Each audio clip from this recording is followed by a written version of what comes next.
Hello বন্ধুরা, royal educare YouTube চ্যানেলে তোমার সবাইকে স্বাগত। আমি অজয় বেরা। আজকে আপনাকে নিয়ে চলে এসেছি এবিডি টেস্ট পেপারের বাংলা বিষয়ের 3 নম্বর যে টেক্সট আছে, যে প্রশ্নপত্র আছে 3 নম্বর সেট, সেই সেটটি নিয়ে আলোচনা করতে আমরা আলোচনা করব এমসিকিউ এবং এসিকিউ পার্টটি, প্রশ্ন এবং উত্তর সম্পর্কে। চলো শুরু করি। দেখো কি আছে, 1-1 এখানে প্রশ্ন আছে, ক্রমশ ও কথাটাও ছড়িয়ে পড়ে। যে কথাটা ছড়িয়ে পড়ে তা হলো জ্ঞানচক্ষু গল্পের অংশ। এখানে উত্তর হবে অপশন গ, কারেকশনের কথা। মেশোর গল্পটি কারেকশনের কথা আস্তে আস্তে ছড়িয়ে পড়ে। 1-2 প্রশ্ন আছে, লোকটি কাশিতে কাশিতে আসিল। লোকটি হলো কে? উত্তর হবে এখানে গিরিশ মহাপাত্র। পথের দাবি উপন্যাসের যে অংশটা আছে, এখানে উত্তর হবে গিরিশ মহাপাত্র। 1-3 নদের চাঁদ নদীকে দেখেনি কতদিন? না 5 দিন। নদীর বিদ্রোহ গল্প থেকে নেওয়া হয়েছে অংশটি। এখানে উত্তর হবে অপশন খ, 5 দিন। 1-4 দেখো, সেই হোক তোমার সভ্যতার শেষ পুণ্যবাণী। শেষ পুণ্যবাণীটি হলো কি? খ, অপশন খ, ক্ষমা করো। ক্ষমা করো। আফ্রিকা কবিতায় নেওয়া হয়েছে এটি। এখানে উত্তর হবে ক্ষমা করো। 1-5 প্রশ্ন আছে, তারা আর স্বপ্ন দেখতে পারলো না। তারা হলো কারা? অপশন গ উত্তর হবে শান্ত হলুদ দেবতারা। অসুখী একজন কবিতার অংশ এটি। এখানে উত্তর হবে অপশন গ, শান্ত হলুদ দেবতারা। 1-6 প্রশ্ন আছে, সমুদ্র নৃপতি সুতা হলেন। উত্তর হবে পদ্মা। উত্তর হবে অপশন খ, পদ্মা। 1-7 প্রশ্ন আছে, লেখকরা অনবরত তা দিয়ে লিখে চলেছেন। এখানে উত্তর হবে অপশন ঘ, কিবোর্ড। হারিয়া কালী কলম থেকে নেওয়া হয়েছে এটি। উত্তর হবে অপশন ঘ, কিবোর্ড। 1-8 তারও ছিল ফাউন্টেন পেনের নেশা। হারিয়া কালী কলম থেকে নেওয়া হয়েছে এটি। তারও বলতে এখানে উত্তর হবে অপশন খ, শরৎচন্দ্র চট্টোপাধ্যায়। শরৎচন্দ্রকে বোঝানো হয়েছে তার বলতে, তারও বলতে। 1-9 কলকাতা বিশ্ববিদ্যালয়ের পরিভাষা সমিতি গঠিত হয়েছে কত সালে? উত্তর হবে অপশন ঘ, 1936 সালে।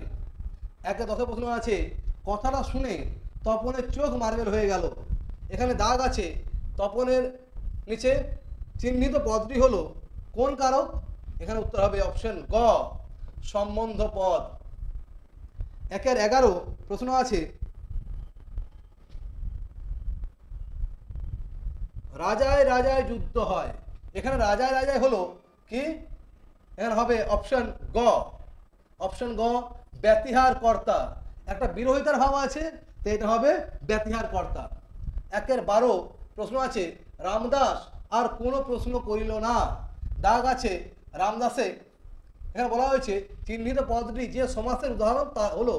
এখানে হবে রামদাস মানে এখানে ব্যাসবাক্য হবে রামের দাস। এখানে হবে সম্বন্ধ তৎপুরুষ। অপশন খ, তৎপুরুষ। 1-13 আছে, দ্বন্দ্ব সমাসে প্রাধান্য পায় কোন পদ? এখানে উত্তর হবে উভয় পদের অর্থ। অপশন গ, উভয় পদের অর্থ। 1-14 আছে, ছেলেটি বুদ্ধিমান কিন্তু যেমন দুষ্টু তেমনই ফাঁকিবাজ। বলা হয়েছে গঠন অনুসারে বাক্যটি হলো। এখানে উত্তর হবে অপশন ঘ, মিশ্র বাক্য। মিশ্র বাক্য। 1-15 কি মর্মান্তিক দৃশ্য? এটি যে ধরনের বাক্য। কোন ধরনের বাক্য? এখানে হবে অপশন খ, এটি হচ্ছে একটি বিস্ময়বাচক বাক্য। 1-16 তাকে টিকিট কিনতে হয়নি। বাক্যটির কর্তৃবাচ্যের রূপ হলো তাকে টিকিট কিনতে হয়নি। এটিকে কর্তৃবাচ্যের রূপ দিলে কি হবে? আছে অপশন ক, অপশন খ তিনি টিকিট কেনেননি। এটা হবে উত্তর। তাকে টিকিট কিনতে হয়নি, উত্তর হবে অপশন খ, তিনি টিকিট কেনেননি। 1-17 ঘন্টা বাজছে। প্রশ্ন আছে, ঘন্টা বাজছে, এটি যে বাচ্যের উদাহরণ সেটি হলো কর্ম কর্তৃবাচ্য। উত্তর হবে অপশন ঘ, কর্ম কর্তৃবাচ্য। 2 জায়গা আছে দেখি আমরা। গল্প থেকে যে এসে কেউ কোশ্চেনগুলো এসছে তার উত্তরগুলো আমরা বার করার চেষ্টা করি। 2-এর একে আছে পৃথিবীতে এমন অলৌকিক ঘটনাও ঘটে। অলৌকিক ঘটনাটা কি? জ্ঞানচক্ষু গল্প থেকে এই প্রশ্নটি নেওয়া হয়েছে। অলৌকিক ঘটনা হচ্ছে যে তপনের লেখা গল্প সত্যি সত্যি ছাপার অক্ষরে বেরোবে এবং হাজার হাজার ছেলে মেয়ের হাতে সেই লেখাটি ঘুরবে, হাজার হাজার ছেলে মেয়েরা সেই লেখাটি পড়বে। এটি হচ্ছে অলৌকিক ঘটনা। 2 হচ্ছে বাইজির ছদ্মবেশে হরিদার রোজগার কত হয়েছিল?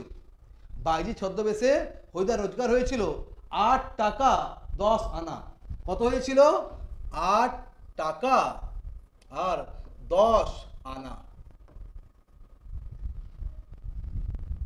2-3 কোশ্চেন আছে অপূর্ব রাজি হইয়াছিল। কোন কথায় অপূর্ব রাজি হয়েছিল? পথের দাবি উপন্যাসের যে অংশটি আছে আমাদের পাঠ্য, সেখান থেকে নেওয়া হয়েছে অংশটি।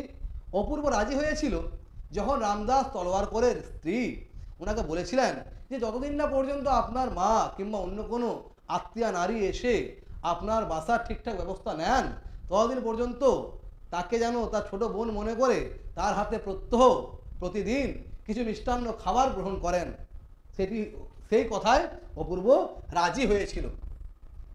2-1 যে 4 প্রশ্নটি আছে, নদীকে এভাবে ভালোবাসিবার একটা কৈফিয়ত নদের চাঁদ দিতে পারে। নদীর বিদ্রোহ গল্প থেকে নেওয়া হয়েছে এটি। নদীকে এভাবে ভালোবাসিবার একটি কৈফিয়ত নদের চাঁদ দিতে পারে যে নদীর তীরে তার জন্ম হয়েছে, নদীর তীরেই সে মানুষ হয়েছে, নদীকে সে আজন্ম ভালোবেসেছে, তাই নদীর প্রতি তার আগ্রহ কৌতূহল অনেক বেশি। এই কৈফিয়ত সে দিতে পারে। 2-1-5 প্রশ্ন আছে, ইসাবের মেজাজ চড়ে গেল। ইসাবের মেজাজ চড়ে গেল কেন? যখন কালিয়া অমৃতকে ঠেলে ফেলে দিল সেই সময় ইসাবের মেজাজ চড়ে গিয়েছিল। অদল বদল গল্প থেকে এই অংশটি নেওয়া হয়েছে। এরপর দেখে নিই কবিতা থেকে যে সমস্ত এসে কেউ কোশ্চেন এসছে তার উত্তরগুলো।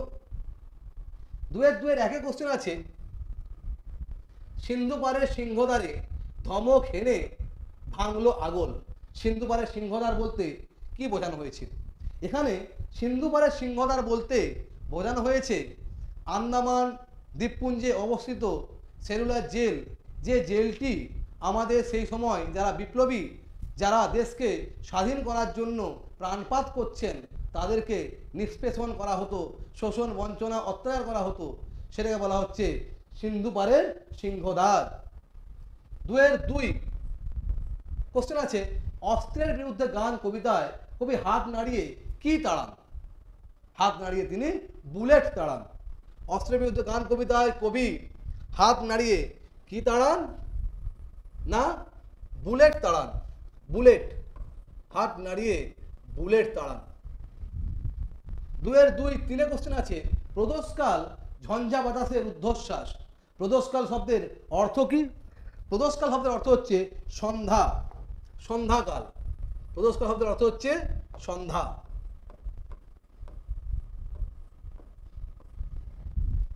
2-4 প্রশ্ন আছে, তারপর যুদ্ধ এলো।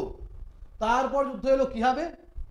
উত্তর হবে রক্তের এক আগ্নেয় পাহাড়ের মতো। রক্তের এক আগ্নেয় পাহাড়ের মতো। অশোকে একজন কবিতা থেকে এই অংশ নেওয়া হয়েছে। উত্তর হবে রক্তের এক আগ্নেয় পাহাড়ের মতো।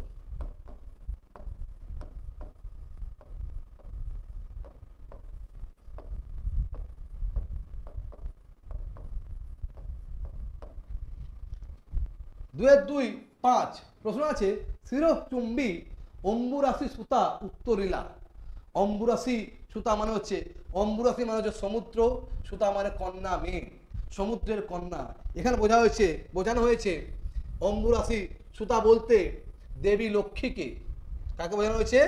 দেবী লক্ষ্মীকে। আমরা সবাই জানি সমুদ্র মন্থনের ফলে সমুদ্র থেকে দেবী লক্ষ্মী উঠে এসেছিলেন, তাই তাকে বলা হয়েছে অম্বুরাশি সুতা। 2-3 এখানে প্রবন্ধ থেকে কোশ্চেনগুলো এসছে, দেখে নিই একটু। 2-3 কোশ্চেন আছে, অনেক বছর ধরে টাইপরাইটারে লিখে গেছেন মাত্র একজন। টাইপরাইটারে ধরে ধরে লিখেছেন মাত্র একজন।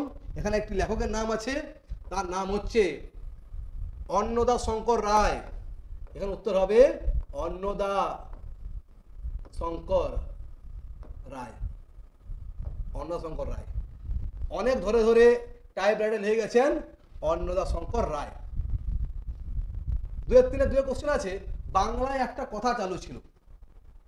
এখানে কথাটি হচ্ছে, কালি নেই কলম নেই বলে আমি মুন্সি। বাংলায় একটি কথা চালু ছিল যে কালি নেই কলম নেই বলে আমি মুন্সি। এই কথাটি চালু ছিল বাংলায় অনেকদিন ধরে। দুয়ের তিনে তিনে কোশ্চেন আছে, হিমালয় যেন পৃথিবীর মানদণ্ড। এই উক্তিটি কার? এই উক্তিটি মহাকবি কালিদাসের। এই উক্তিটি মহাকবি কালিদাসের। হিমালয় যেন পৃথিবীর মানদণ্ড, এই উক্তিটি করেছেন মহাকবি কালিদাস। দুয়ের তিন চার প্রশ্ন আছে, এই দোষ থেকে মুক্ত না হলে বৈজ্ঞানিক সাহিত্য সুপ্রতিষ্ঠিত হবে না। কোন দোষের কথা বলা হয়েছে? বাংলা ভাষা বিজ্ঞান প্রবন্ধে বলা হয়েছে, লেখক প্রাবন্ধিক রাজশাহী বসু বলেছেন যে একটা দোষ বাংলা লেখায়, বাংলা বিজ্ঞান বিষয়ক লেখায় প্রায় নজরে পড়ে, যে বাংলা লেখাগুলো অনেক সময় হয় কি আড়ষ্ট এবং ইংরেজির আক্ষরিক অনুবাদ। বাংলা ভাষায় বিজ্ঞান রচনার সঠিক রচনা পদ্ধতি এখনও আবিষ্কার হয়নি বা লেখকেরা বুঝতে পারেননি। এই জন্য কী হচ্ছে, অনেক সময় লেখকেরা এমন এমন শব্দ চয়ন করেন, এমন এমন বাক্য রচনা করেন, এর ফলে বাংলা ভাষার যে নিজস্ব নিয়ম সেটা খর্ব হয় এবং আড়ষ্ট হয়ে পড়ে, আর সেটা ইংরেজি থেকে যেন মনে হয় অনেকক্ষণ অনুবাদ করা হয়েছে। এটাই হচ্ছে দোষ। এই দোষ থেকে মুক্ত হতে হবে বাংলা বৈজ্ঞানিক সাহিত্যকে সুপ্রতিষ্ঠা পেতে গেলে। এরপর দেখি দুয়ের চারের যে প্রশ্নগুলো আছে ব্যাকরণ থেকে, তার উত্তরগুলো দেখে নিই। বলা হয়েছে, সমহাতুজ কর্ম বলতে কি বোঝো? সমহাতুজ কর্ম বলতে কি বোঝো? সমহাতুজ কর্ম বলতে বোঝায় যদি কোনো বাক্যের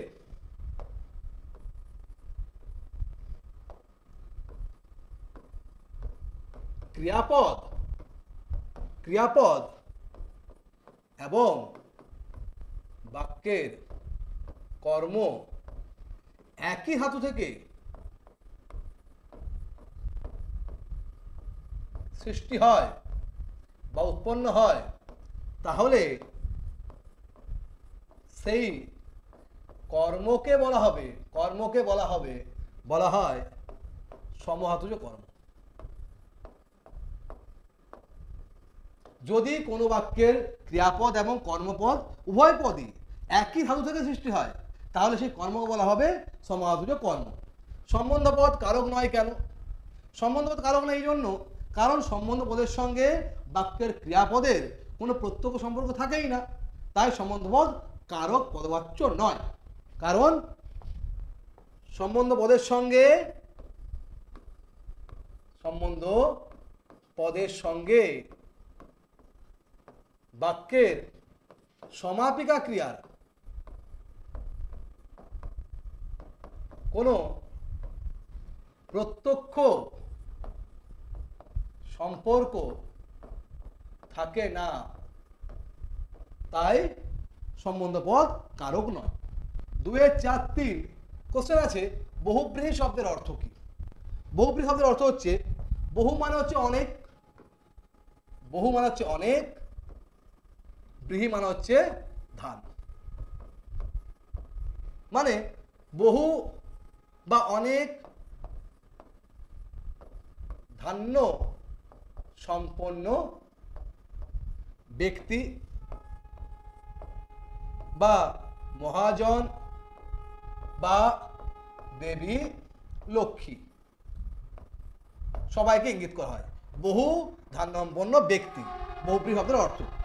দুয়ের চার কোশ্চেন আছে, সন্ধি ও সমাসের মধ্যে একটি পার্থক্য লেখো। সন্ধি ও সমাসের পার্থক্য হচ্ছে, সন্ধি মানে হচ্ছে দুটি ধ্বনির মিলন, আর সমাস মানে হচ্ছে দুই বা তার বেশি পদের মিলন। সন্ধি হচ্ছে দুটি ধ্বনির মিলন এবং সমাস দুই বা তার বেশি পদের মিলন। এটি মেন পার্থক্য, প্রধান পার্থক্য। 2, 4, 5 প্রশ্ন আছে বাক্য নির্মাণের শর্ত কয়টি ও কি কি। বাক্য নির্মাণের শর্ত হচ্ছে 3টি। বাক্য নির্মাণের শর্ত হচ্ছে 3টা। 1 নম্বর হচ্ছে আসক্তি, 2 নম্বর হচ্ছে যোগ্যতা, 3 নম্বর হচ্ছে আকাঙ্ক্ষা। 2, 4, 6 অমৃতার জবাব আমাকে বদলে দিয়েছে। প্রশ্ন আছে জটিল বাক্যে রূপান্তর করো। এই বাক্যটিকে জটিল বাক্যে পরিণত করতে হবে। উত্তর কি হবে দেখে নি। অমৃতের যে জবাব তা আমাকে বদলে দিয়েছে। এটা হবে উত্তর। অমৃতের যে জবাব তা আমাকে বদলে দিয়েছে। 2, 4, 7 প্রশ্ন আছে সে কোনো উত্তর দিল না। এটাকে অস্তর্থক অর্থাৎ হ্যাঁ বাচক বাক্যে পরিণত করতে হবে। কি হবে দেখে নি। সে কোনো উত্তর দিল না, এটা হবে সে নিরুত্তর রইল। হবে সে নিরুত্তর রইল। 2, 4, 8 আছে কর্ম কর্তৃপক্ষের একটু উদাহরণ দাও। দেখে নি। ঘন্টা বাজছে। কর্ম কর্তৃপক্ষের উদাহরণ হচ্ছে ঘন্টা বাজছে। 2, 4, 9 প্রশ্ন আছে তথা কন্যা থাকে সর্বক্ষণ। কি বলেছে ভাব বাচ্চে রূপান্তরিত করতে হবে। দেখে নি। এটা হবে তথা কন্যার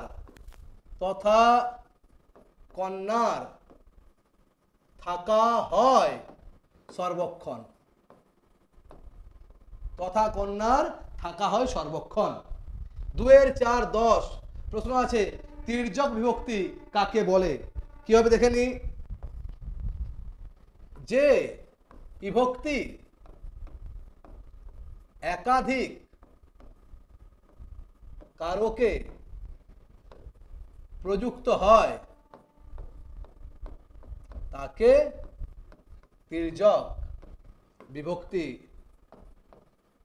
বলে। উদাহরণ কি হবে। উদাহরণ হবে এ। যে বিভক্তি একাধিক কারকে প্রযুক্ত হয় ব্যবহৃত হয় তাকে তির্যক বিভক্তি বলে। উদাহরণ এ। এখানে শেষ হলো সেট নম্বর 3 এমসিকিউ এবং এসিকিউ পার্টের প্রশ্ন এবং উত্তর। পরে আরো দেখা হবে নেক্সট পার্ট নিয়ে। চলো ভালো থেকো, টাটা।